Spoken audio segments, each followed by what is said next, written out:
जैसा कि आप सभी को पता है फ्रेंड्स कि देखिए बिहार स्टाफ नर्स का स्कोर कार्ड निकल चुका है और ड्रेसर का भी कल रात में हुआ था जारी। देखिए स्कोर कार्ड निकलने के बाद देखिए फार्म की छँटनी की जाएगी, स्क्रूटनी होगा, ठीक है? और देखिए इसमें यहाँ पे ईसीजी और ओटी जो भी एक्स-रे के पदों के लिए देखिए स्क्रूटनी जो है की जा चुकी है पहले, ठीक है? अब देखिए स्टाफ नर्स में बहुत सारे लोगों में जो है एक भ्रम पाल रखे हैं, भ्रम मतलब बोल सकते हैं उसको कि स्क्रूटनी का फॉर्म हमें भरना है, जबकि देखिए ऐसा नहीं है। देखिए आपका स्कोर कार्ड आ चुका है। जो भी देखिए वहाँ में क्वालिफ़ाइड हैं, नॉट क्वालिफ़ाइड हैं। यहाँ पे देखिए स्पष्ट रूप से मेंशन किया गया है कि देखिए स्क्रूटनी उन्हीं लोग को किया गया है जो पास हैं। देखिए जो अयोग्य हैं, जो डिस्क्वालीफ़ाई हैं, उनका स्क्रूटनी नहीं किया जाएगा। ज़ाहिर-सी बात है कि देखिए जब वो मिनिमम मार्क्स नहीं ला पाएँ, तो देखिए उन पर आगे विचार ही नहीं किया जाएगा। एडवर्टाइज़मेंट में भी लिखा हुआ है साफ-साफ कि न्यूनतम मार्क्स नहीं लाते हैं तो आप पर विचार कोई भी विचार नहीं किया जाएगा। तो यहाँ भी देखिए लिखा गया आपको मैं देखिए 2-3 पेज का नोटिस है, मैं बताऊँगा कि देखिए किन-किन चीज़ों को ध्यान में आपको रखना है, स्टाफ नर्स से रिलेटेड कब-कब का डॉक्यूमेंट्स जो आपका सत्य है आपको माना जाएगा। और देखिए साथ में जो अगर आप फीमेल कैंडिडेट हैं, अगर आपकी शादी हो रखी है, तो किनके नाम से अगर आप क्रिमिनल वाला जो सर्टिफ़िकेट होता है लगाते हैं तो किनके नाम होना चाहिए, कब तक का मान होगा। देखिए साथ में हम किन लोगों को डॉक्यूमेंट्स जो न रहने के कारण अयोग्य कर दिया जाएगा और देखिए आपको भी सिचुएशन है तो अयोग्य कर दिया जाएगा। वो सारा कुछ इसमें विवरण दिया गया है। देखिए इस आधार पे आप कुछ स्टाफ नर्स का भी देखिए चीज़ें को समझ सकते हैं नोटिफ़िकेशन के अनुसार। जैसा कि आप देख सकते हैं वैसे अभ्यर्थी जिनके ऑनलाइन आवेदन का स्क्रूटनी आयोग द्वारा नहीं किया गया है, वैसे अभ्यर्थी आपत्ति दर्ज नहीं कर सकेंगे।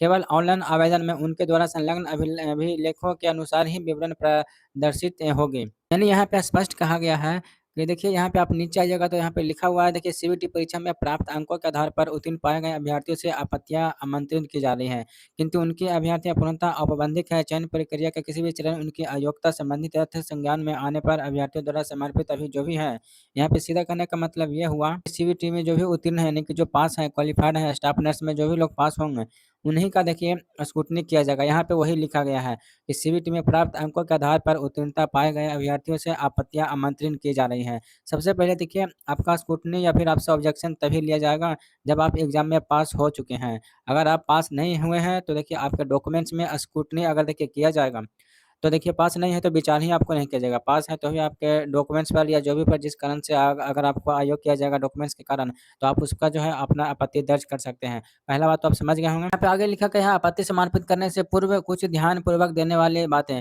अनिवार्य शैक्षणिक योग्यता का प्रमाण पत्र, अंक पत्र देखिए नहीं रहने के कारण अभ्यर्थियों का अयोग किया गया है। पहला तो देखिए ये कहा जा रहा है कि हमने जो स्क्रूटनी किया और स्क्रूटनी करने के बाद जो अयोग किए हैं, यानी कि ईसीजी और इन सभी के लिए, तो देखिए आप लोग से ये भी एक चीज़ हो सकता है कि देखिए जो कट ऑफ डेट था, ठीक है? जो स्टाफ नर्स का कट ऑफ डेट रखा गया था, 16/5 शायद लास्ट था, शायद आप बताइएगा कमेंट करके। जो कट ऑफ लास्ट डेट था फॉर्म भरने का स्टाफ नर्स का, वहाँ तक देखिए कट ऑफ डेट था। अब देखिए कट ऑफ डेट जिनका भी देखिए अगर मान लीजिए प्रमाण पत्र, चाहे वो रजिस्ट्रेशन हो, चाहे वो देखिए आपका मार्कशीट हो, बहुत लोग जो है फाइनल मार्कशीट नहीं था तो कुछ भी लगा कर के अप्लाई कर दिए थे। बहुत लोग रजिस्ट्रेशन जो है कुछ भी लगा दिए थे। तो यहाँ पे कहने का मतलब सीधा-सीधी है कि जो भी डॉक्यूमेंट्स फाइनल है, वह देखिए कट ऑफ डेट जो स्टाफ नर्स का रखा गया था, वहाँ तक का होना चाहिए।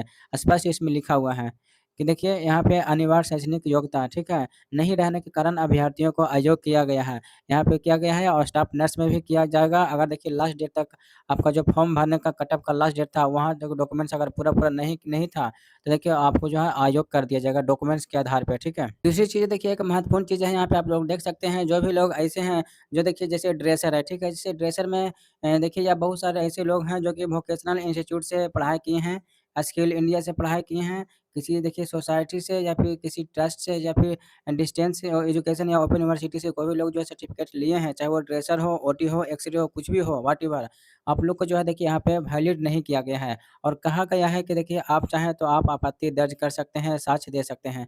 अब देखिए कोई ओपन से पढ़े हैं, कोई स्किल इंडिया से, कोई सोसाइटी से, कोई ट्रस्ट से पढ़े हैं। तो देखिए आप क्या साक्ष्य प्रस्तुत उनका करेगा देखिए अपनी तरफ से सफाई देंगे कि हाँ, ये वैलिड है, भारत सरकार से कुछ देना पड़ेगा। लेकिन यहाँ पे देखिए ब्रिटिश ने साफ मना कर दिया है। जिस चीज़ आगे बढ़ेंगे कि देखिए यहाँ पे लिखा गया है, अब ये सारी चीज़ यहाँ पे दिया गया है, आप लोग देख सकते हैं। अब थोड़ा मेन हम पॉइंट पे देख लेते हैं। मेन पॉइंट हम उसको बात करते हैं। देखिए यहाँ पे लिखा गया है 4 नंबर में योग्यता से संबंधित सभी प्रमाण पत्र, ठीक है? सभी प्रमाण पत्र ध्यान रखिएगा यहाँ के आरक्षण वाला भी, ठीक है? देखिए इतना तक निर्गत होने पर मान्य किया गया है। यानी कि कुल मिलाकर के देखिए सभी का जो लास्ट डेट था, कट ऑफ डेट सभी का रखा गया था, तो ये तो ईसीजी, एक्स-रे के लिए है। स्टाफ नर्स के लिए जो कट ऑफ लास्ट डेट था, वहीं तक जो है आपको जो है मान्य किया गया है। दूसरी चीज़ें देखिए यहाँ पे एक बात अलग हो सकता है कि मामला आपका कोर्ट में भी है, स्टाफ नर्स का, जो भी आईएनसी, बीएनआरसी वाला तो देखिए उसमें एक ध्यान रखने वाली बात ये भी होगा कि कोर्ट का डिसीज़न क्या आता है, तो उसको भी बीटीएससी फॉलो करेगा। लेकिन देखिए अकॉर्डिंग टू अभी देखा जाए, चाहे आपका क्रिमिनल की बात करेगा, देखिए आपका डॉक्यूमेंट्स की बात करेगा, वह जो है सब जो है आपके लास्ट डेट जो कट-ऑफ का था वो वहाँ तक देखिए हर हाल में होना चाहिए। अगर उसके बाद आपका ओरिजिनल आया है, फाइनल आया है, रिजल्ट वगैरह जो भी कुछ भी तो वो देखिए मान नहीं किया जाएगा ठीक है? लेकिन जो देखिए क्वालिफ़िकेशन वाला बात है तो देखिए क्वालिफ़िकेशन वाला बात आप एक बार फिर से समझ लें। देखिए सिर्फ़ छूट मिलेगा बिहार स्टाफ नर्स में, तो देखिए रजिस्ट्रेशन पर, क्योंकि देखिए रजिस्ट्रेशन पर केस हो रखा है पटना हाई कोर्ट में आईएनसी, बीएनआरसी, तो देखिए छूट मिलेगा तो सिर्फ़ रजिस्ट्रेशन पर मिलेगा अगर कोर्ट का डिसीज़न आता है तो। बाकी देखिए आपके मार्कशीट पे, बाकी आपके जो भी है डिप्लोमा सर्टिफ़िकेट पे कोई भी जो है आपको देखिए छूट नहीं मिलने वाली है, ठीक है?